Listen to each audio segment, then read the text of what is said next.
Everyone, this is Brenna Kantner from Nexus Youth and Family Services. I'm a licensed marriage and family therapist here at Nexus, and I wanted to bring our March Wellness Workshop to you guys to talk a little bit about older adults and isolation. This is an ongoing issue, but I felt like it was a very prevalent topic, especially given the isolation with the recent storms we've had and people being stuck up country and limited resources. Just things like that. So some tips about mental health, wellness, and then some local resources for you as well.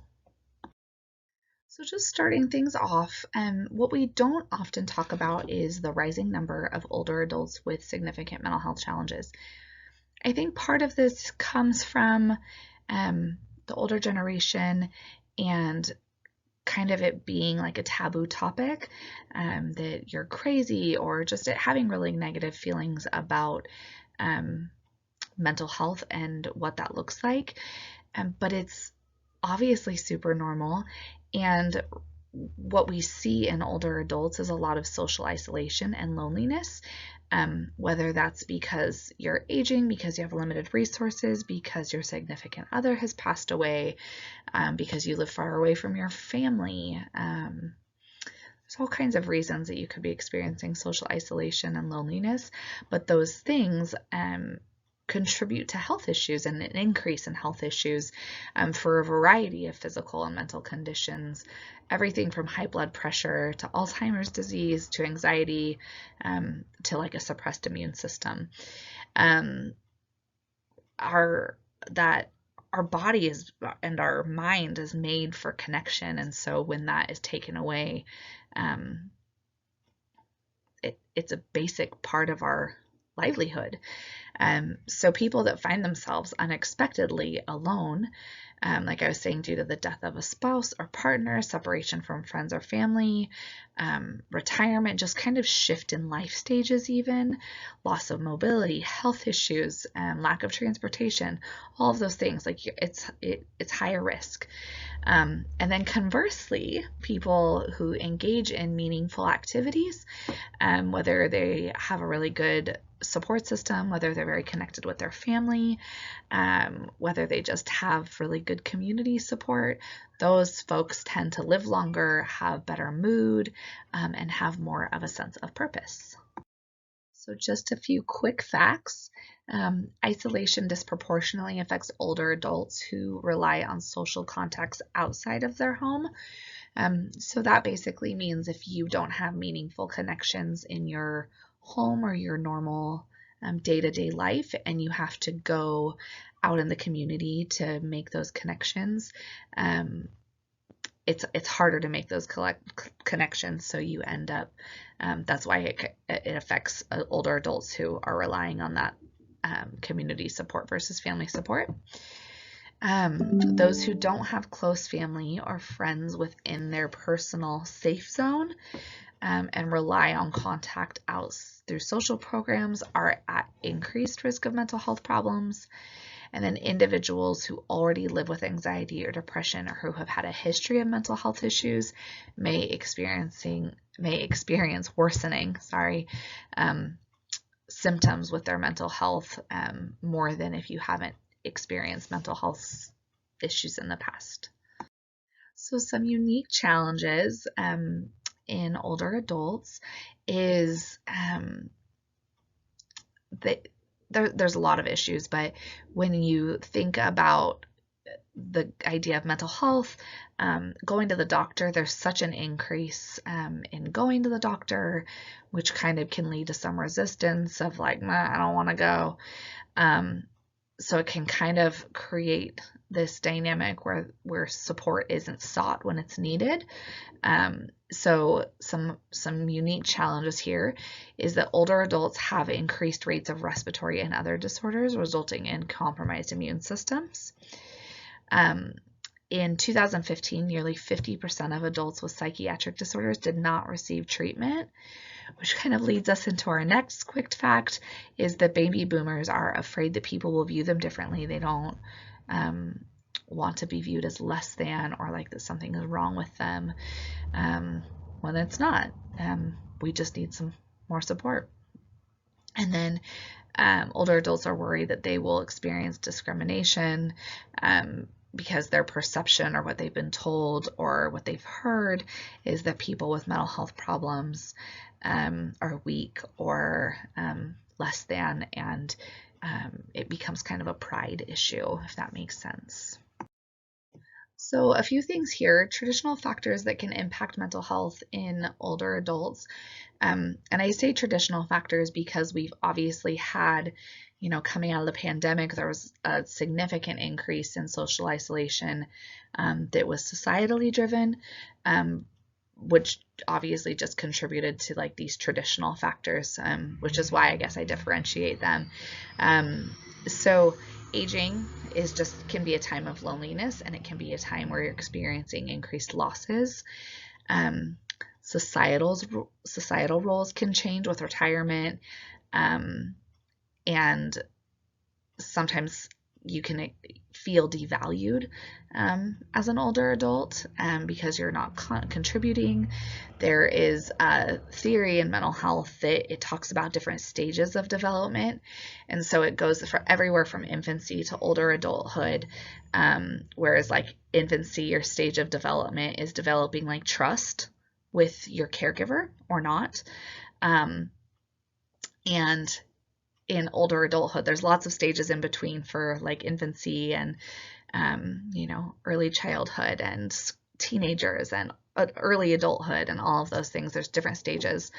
But in talking about that stage for older adults, it talks about generativity and the concept of you feeling like you've contributed to the world and that your place in it is meaningful. And sometimes if you didn't like the career that you were in and you retire, like things like that, it can lead to some mental health challenges, feeling like your life hasn't been as productive as you may have hoped. So sometimes you see that.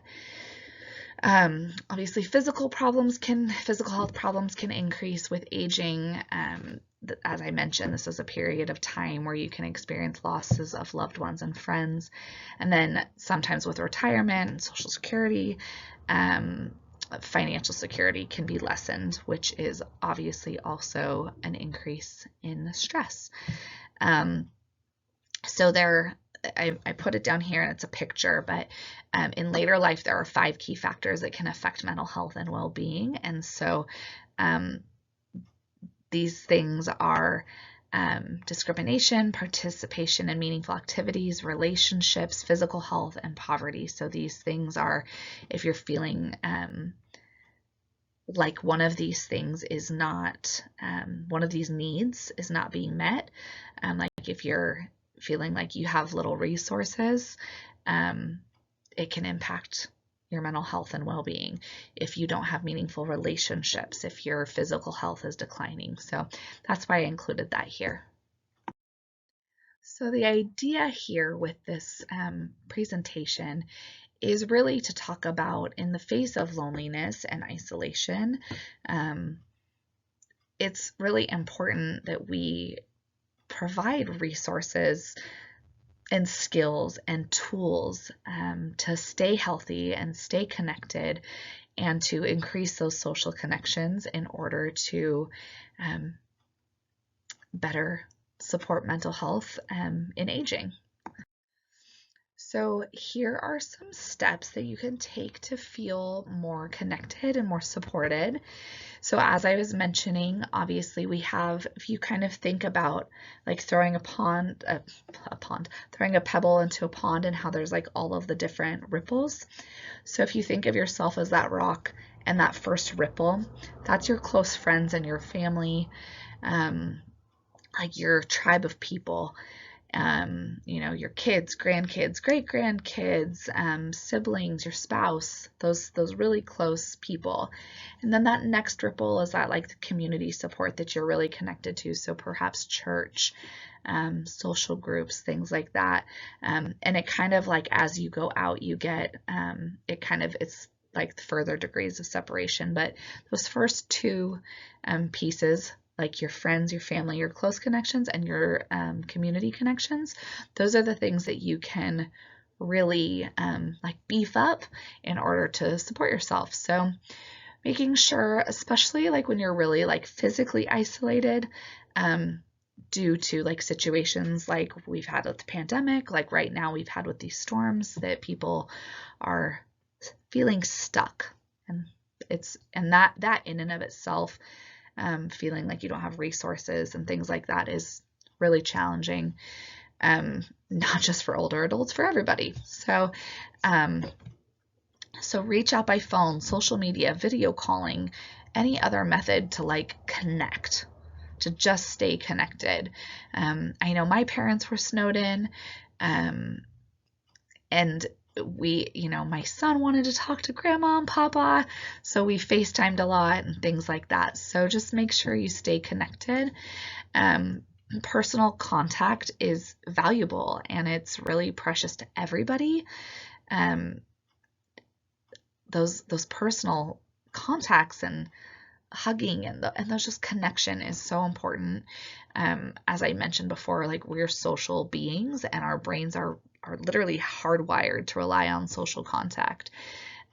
So in the times where you can't have your usual means of contact, or your resources are limited, if you have people you care about, reach out. If it's a church or a social center or a social connection, like call them, like reach out, say hi, whatever it is.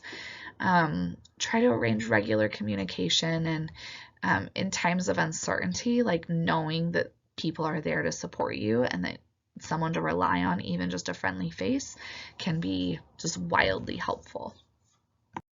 So what if you don't have relationships? What if you don't have those connections?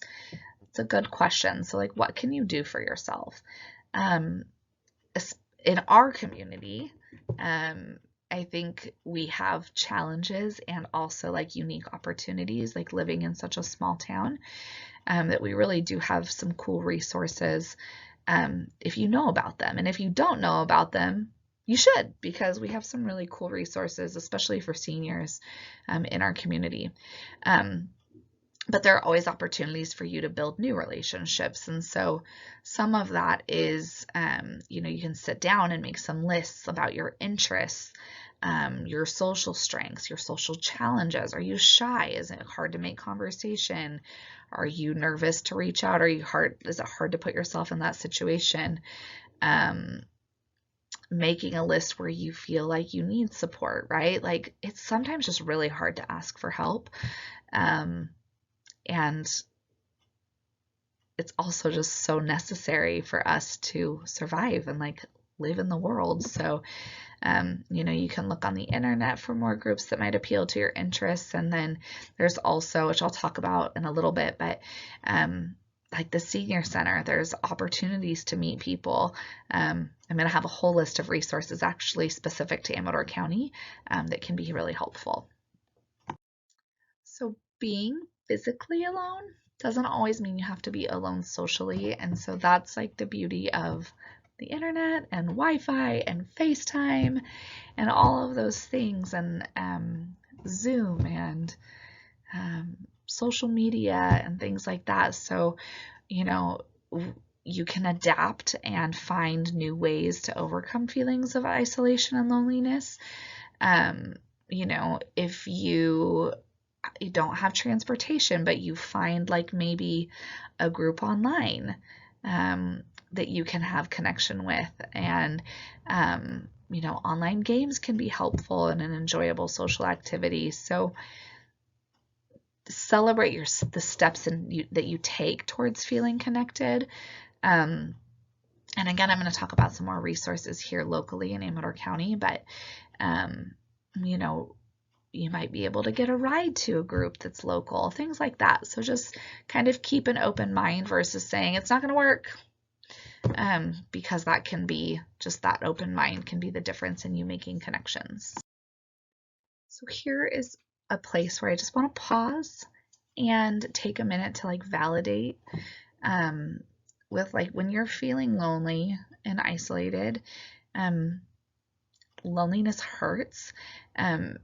It's scientifically, like humans experience loneliness in the same areas of our brains where we experience physical pain. So like that's important to remember, like you're justified in the way that you're feeling if you're feeling isolated and it physically feels yucky. It can feel really overwhelming to try to build those new connections because when you're feeling lonely, sometimes we start having symptoms of depression where it's like not motivating. There's just kind of fear and uncertainty around taking those steps, meeting new people. So it can feel really, really overwhelming to try to build those new connections. But when you do, it's worth it. And really like not accepting that you have to be alone, like reaching out, because there are so many folks that, you know, like their partners may have passed away or they may not be close to their families. But like not just saying like, oh, it is what it is, like this is just what it's meant to be, like my partner passed away and like this is now I'm by myself. Like it just doesn't have to be that way.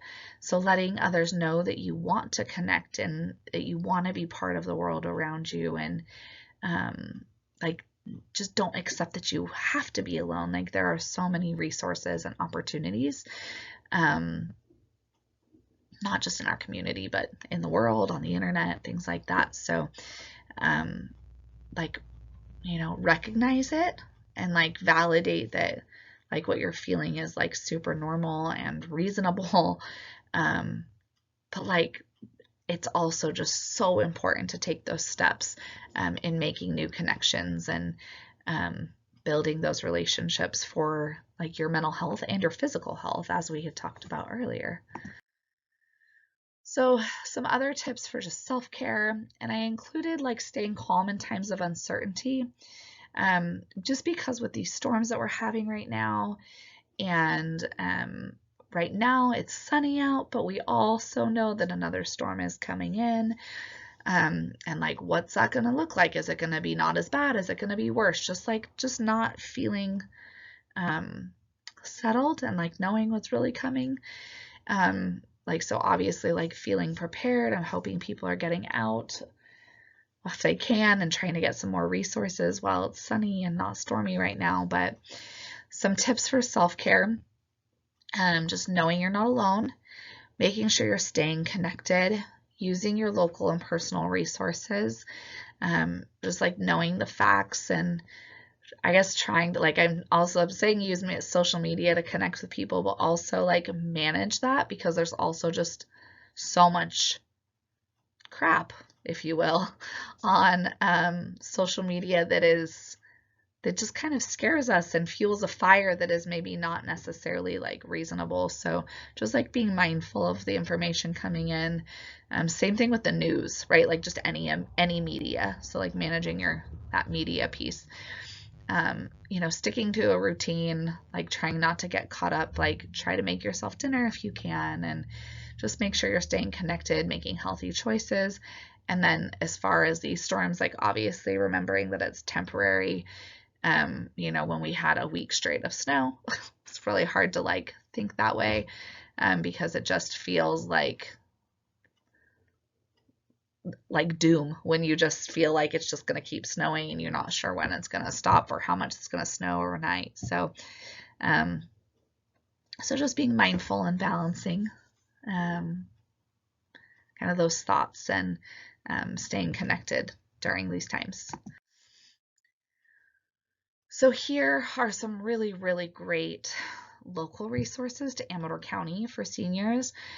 Some of these, like the food bank, Common Ground, they're Calaveras and Tuolumne too, so there's some adjacent county support as well.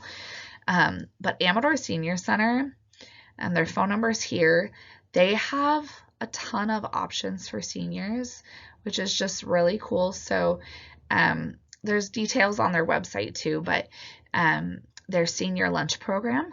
So Jackson, like at that office, it's available Monday through Friday, and then Ione and Pioneer, I don't remember the days, but there's different days that it's available. There's physical fitness classes available, which is amazing. There are multiple hobby groups like art, like there's so many. I think there are like 4 or 5 when I was looking, but the really cool thing is there's actually another option that you can create one. So if you have a hobby that you like to do and there's not a group for it, you could reach out to them about starting a group, which is really cool. And then there's actually caregiver support groups, and then there's some more specific support groups, like there's a Parkinson's support group. There's a ton of options. This is just literally like a quick rundown of a few of the things that I found. But this is a great resource for seniors in Amador County. And these like senior lunch programs, like you can go and you sit down with other people and have lunch, which is just awesome. The Interfaith Food Bank, they have senior food distribution, which is the first Wednesday of every month. So their phone number is here. Nexus Youth and Family Services, we have senior socials twice a month. We have community centers in Comanche, Ione, and Upcountry in Pine Grove, which are just great places to connect. So if you have questions about that, phone number is there. The senior socials are where we just kind of come together for a light meal, like a light lunch, and it's just, the purpose is just to support connection. And then lastly, Common Ground Senior Services, again, here's the phone number. And then they have Meals on Wheels where they can deliver meals. They have transportation services, and they have resource connections in our county. And as I was mentioning, Calaveras and Tuolumne as well. But some great local resources. So I just want to thank you for taking the time to watch and listen. Please feel free to reach out if you have any questions. Those resources are such a great opportunity for some connection and resources and support. So I hope you found this helpful. If you have any ideas, we want these wellness workshops to be meaningful to you, the community. And so if you have ideas about topics for mental health and wellness workshops, please send them my way. Myself and my therapy team, we are happy to do the research and get you information on topics that are meaningful to you. So please feel free to reach out. Take care, be well, and stay safe.